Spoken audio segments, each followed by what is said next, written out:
certainly maybe over the last sort of month after the sort of more dramatic drop, that we're not stabilized, but sort of holding around sort of similar levels.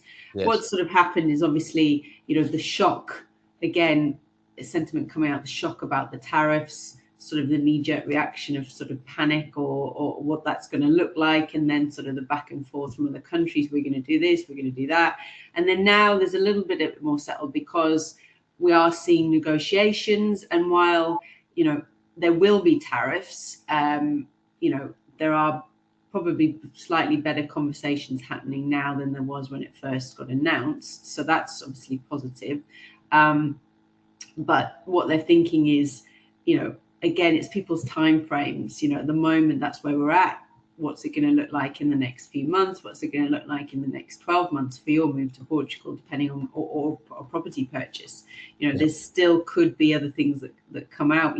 Certainly since Trump was in office, we've seen a lot of obviously things announced. Will that continue? That the problem is it's really difficult for the markets to predict and to forecast, really.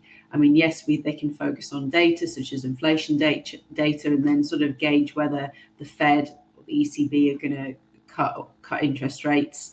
But as I said, the sentiment, announcements coming from the Trump administration, for example, and then how other countries react, that's really obviously an unknown. And the other thing that